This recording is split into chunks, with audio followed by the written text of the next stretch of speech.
एक छोटे से फीनिक्स बच्चे से जो अभी ठीक से पैदा भी नहीं हुआ था, और उसकी माँ उसे सीधा स्वर्गलोक में ले आई सिर्फ अमर फल चुराने के लिए। जल्दी खाओ, ये एम्परर ये के खजाने हैं। उसकी माँ बिना डरे पेड़ों से अमर आड़ू तोड़ तोड़ कर खाने लगी। लेकिन बेचारा बच्चा, उसके तो दांत भी पूरे नहीं निकले थे। फीनिक्स जाति को हमेशा शाही, पवित्र और सम्मानित माना जाता था, लेकिन उसकी माँ वो पूरी डीमन रेल्म की सबसे अजीब फीनिक्स थी। इस बच्चे की ब्लड लाइन इतनी मिक्सड हो चुकी थी कि वो पैदा होते ही इंसानी रूप में बदल गया। उसकी माँ कुछ देर बाद उसे ध्यान से देखने लगी। उसकी सुनहरी लाल पूंछ उसके गाल को छूती है। ये सच में मेरा बच्चा है, लेकिन इसके पंख कहाँ है? वो उसके गोल पेट को उंगली से दबाती है। भूख से तड़पता बच्चा जोर जोर से रोने लगता है। उस रोने की आवाज खत्म भी नहीं हुई थी कि अचानक आसमान फट गया।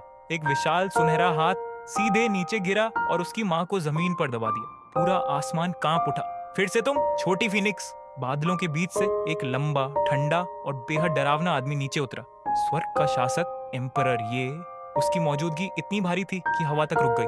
फीनिक्स डरकर कांपने लगी। योर मैजेस्टी, इस बार मैं माफी मांगने के लिए गिफ्ट लाई हूँ। उसने अपने ही बच्चे को उठाया और सीधा एम्परर ये की गोद में फेंक दिया, और ये बोलते ही वो रोशनी बनकर भाग गई। हाँ, अपना बच्चा छोड़कर भाग गई। अब एम्परर ये हवा में उस छोटे बच्चे को पकड़े खड़ा था, उसकी छोटी छोटी टांगे, और एम्परर उसे सिर से पैर तक देख रहा था। बच्चा रोने लगा भूख से। एम्परर ये ने ऑकवर्ड होकर उसे अपनी बाहों में पकड़ा, और तभी छोटा फीनिक्स उसके कपड़ों में घुस गया, दूध ढूंढने लगा। कुछ सेकंड के लिए तुम्हारी हिम्मत कैसे हुई? उसके कान लाल हो गए। वो घबराकर बच्चे को दूर करने लगा, लेकिन बच्चा और जोर से रोने लगा। तभी एक सर्वेंट धीरे से बोला, योर मैजेस्टी, शायद इसे फेरी मेड के पास ले जाना चाहिए। एम्परर ने तुरंत बच्चे को सर्वेंट के हाथ में थमा दिया। वो तुरंत चुप हो गया। उसकी छोटी छोटी आंखें बंद हो गईं। उसने आदेश दिया, पता करो ये किस फीनिक्स क्लैन का बच्चा है। कल इसे वापस भेज दो। लेकिन 3 दिन बाद भी कोई इसे लेने नहीं आया। डीमन एम्परर ने साफ मना कर दिया, इसकी ब्लड लाइन प्योर नहीं है, ये हमारे फीनिक्स क्लैन का नहीं हो सकता। अब छोटा फीनिक्स एम्परर ये की मेज पर बैठकर ऑफिशियल डॉक्यूमेंट्स चबा रहा था, और एम्परर उसे घूर रहा था। ऑफिशियल पेपर्स नहीं खाते। वो उसके मुंह से कागज निकालता है, लेकिन अगले ही पल उसे एक फल पकड़ा देता है। छोटा फीनिक्स खुशी से फल खाने लगता है। आचू! फल के टुकड़े सीधे एम्परर ये के चेहरे पर जा गिरते हैं। पूरा हेवनली कोर्ट शॉक में जम गया, लेकिन एम्परर ये बस एक छोटा स्पेल इस्तेमाल करता है और उसके चेहरे से जूस साफ कर देता है। छोड़ो, अभी के लिए इसे यहीं पाल लेते हैं। और यहीं से धीरे धीरे पूरा हेवनली कोर्ट इस छोटे फीनिक्स का घर बन गया। लाओजी की एल्केमी रूम उसका प्लेग्राउंड बन गई। मून एल्डर की मैरिज थ्रेड्स उसके खिलौने बन गए। फेरी मेडन्स उसके लिए छोटे छोटे कपड़े सिलती थी, और हेवनली जनरल्स उसे सीक्रेट टेक्निक सिखाते। जब भी उसे दूध पिलाने का समय आता, एम्परर ही उसे तुरंत फेरीज को पकड़ा देता, जैसे वो खुद उससे दूर भाग रहा हो। एक दिन छोटा फीनिक्स गलती से पर्दे के पीछे पहुंच गया। पूछ बैठा, क्या आप सीक्रेटली सीख रहे हैं? एम्परर तुरंत सीधा खड़ा हो गया। बकवास, मैं बस चेक कर रहा था कि वो अपना काम ठीक से कर रही हैं या नहीं। समय बीतता गया, 30 साल गुजर गए, लेकिन फीनिक्स जाति में 30 साल की उम्र अभी भी एक बच्चे जैसी होती। और कभी कभी वो आसमान के बादलों को देखकर अपनी असली माँ को याद करता था। पेड़ के नीचे बैठे एम्परर ये ने अचानक ऊपर देखा। तुम्हारी माँ शायद ईस्ट सी में फिशिंग कर रही होगी, या वेस्ट माउंटेन में स्पिरिट हर्ब्स चुरा रही होगी। चलो उसे ढूंढते हैं।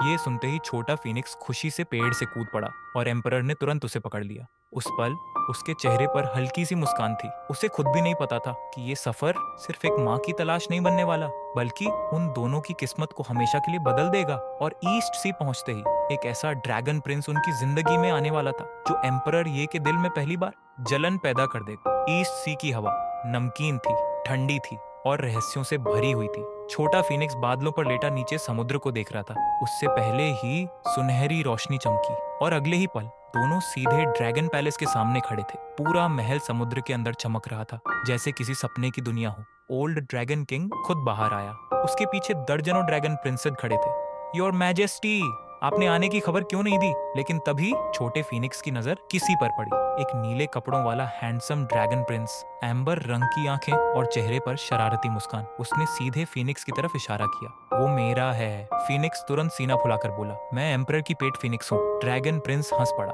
मैं ऑनबिंग हूँ, ड्रैगन किंग का तीसरा बेटा। क्या मैं तुम्हें कोरल गार्डन दिखाऊं? फीनिक्स लगभग हाँ बोल ही देता कि अचानक उसकी कमर पर एक हाथ कस गया। एम्परर ये पता ही नहीं चला वो कब पीछे आ गया। उसकी आवाज शांत थी, लेकिन आंखें बिल्कुल शांत नहीं थी। पहले काम की बात होगी। ड्रैगन किंग तुरंत सब समझ गया, और फीनिक्स को ऑन बीइंग के साथ साइड हॉल भेज दिया गया। लेकिन जैसे ही वो जाने लगा, एम्परर ने उसका हाथ पकड़ लिया। फिर चुपचाप उसकी हथेली में एक वाटर रिपेलिंग पर्ल रख दी।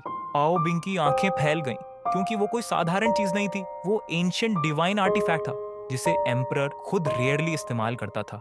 लेकिन उसने वो बिना सोचे फीनिक्स को दे दिया। अब साइड हॉल में ऑन बिंग उसे अलग अलग स्नैक्स दिखा रहा था। दोनों धीरे धीरे दोस्त बनने लगे। लेकिन तभी बाहर सर्वेंट्स की बातें सुनाई दी। सुना है एम्परर ये एक छोटी फीनिक्स को साथ लाए हैं। थर्ड प्रिंस तो लड़कियों को इम्प्रेस करने में सबसे आगे है।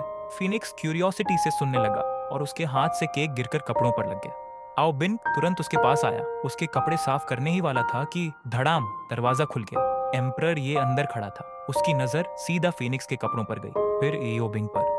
पूरा कमरा अचानक ठंडा हो गया। वो धीरे धीरे आगे बढ़ा और बस उंगली से टच करते ही केक का दाग गायब हो गया। फिर बिना आओ बिंग की तरफ देखे बोला, इस बच्चे का स्टमक वीक है, इसे रॉ सी फूड नहीं खाना चाहिए। ओ बिंग तुरंत पीछे हट गया और पहली बार उसे एहसास हुआ कि एम्परर ये इस फिनिक्स को लेकर जरूरत से ज्यादा प्रोटेक्टिव है।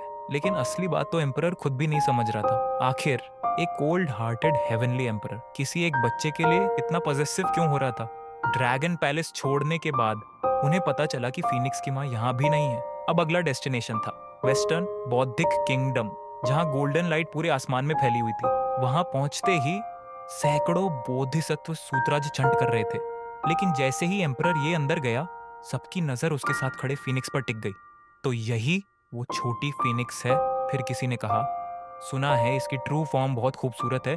फीनिक्स तुरंत एक्साइटेड हो गया। उसने एम्परर की तरफ देखा और एम्परर ने हल्का सा सिर हिला दिया। अगले ही पल सुनहरी रोशनी फूटी और छोटा फीनिक्स अपनी ओरिजिनल फॉर्म में बदल गया। गोल्डन रेड फियादर्स चमकती हुई टेल पूरा हॉल रोशनी से भर गया।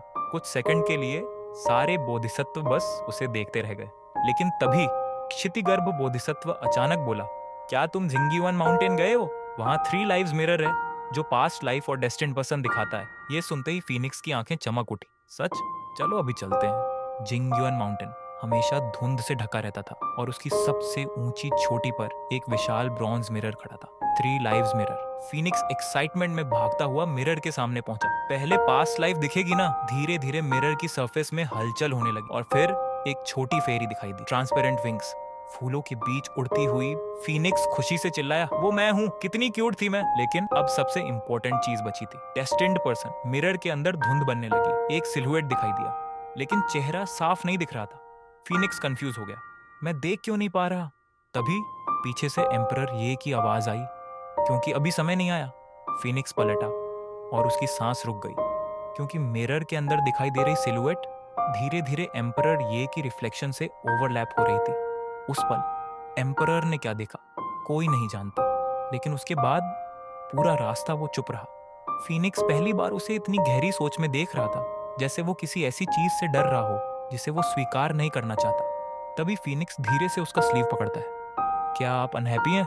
एम्परर कुछ सेकंड उसे देखता रहा, फिर उसके बाल कान के पीछे करता है। मैं बस सोच रहा हूँ तुम्हारी माँ को कहाँ ढूंढूं। लेकिन फीनिक्स मुस्कुराया, अगर वो नहीं भी मिली तो भी मेरे पास आप हैं। उस एक सेंटेंस ने एम्परर ये के दिल में कुछ बदल दिया। लेकिन कहानी यहीं खत्म नहीं हुई।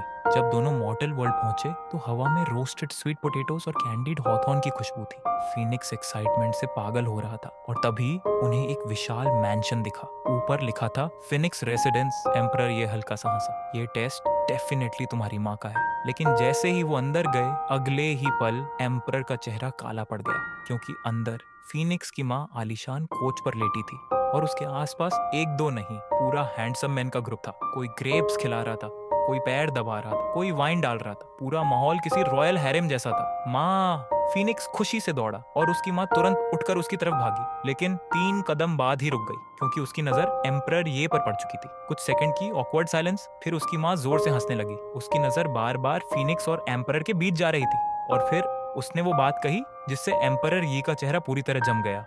बेटी, तू एम्परर के साथ भाग गई थी क्या? फीनिक्स तुरंत शर्म से लाल हो गया और एम्परर ये पहली बार पूरी तरह स्पीचलेस खड़ा था।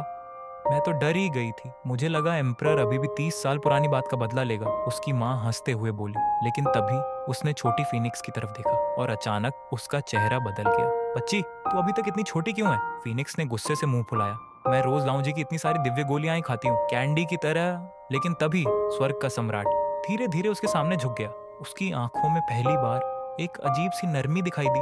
फिर उसने अपनी उंगली से एक अंगूठी निकाली, लेकिन वो कोई साधारण अंगूठी नहीं थी। उसके अंदर पूरा एक छोटा संसार छुपा था। अनगिनत खजाने, दुर्लभ दिव्य वस्तुएं, ऐसी चीजें जो हेवनली ट्रेजरी में भी नहीं मिलती थी। और फिर एम्परर ने धीमी आवाज में कहा, अगर कभी खतरा हुआ तो मुझे तुरंत पता चल जाएगा। फिर एम्परर अचानक खड़ा हुआ और बिना कुछ बोले उसे अपनी बाहों में खींच लिया। उसकी गर्माहट अजीब तरह से सुकून देने वाली थी। उसने उसके कान में धीरे से फुसफुसाया, शरारत मत करना। और अगले ही पल उसका शरीर सुनहरी रोशनी में बदल गया। उसकी उंगलियां अभी भी उस गर्म अंगूठी को पकड़े थीं। उसकी माँ मुस्कुराई, वाह, तूने तो तीनों लोगों के सबसे मुश्किल आदमी का दिल जीत लिया। लेकिन फिर उसने तुरंत उसका सिर थपथपाया, अब रोना बंद कर, चल तुझे असली मजा दिखाती हूँ। समय बीतता गया, धीरे धीरे 130 साल गुजर गए।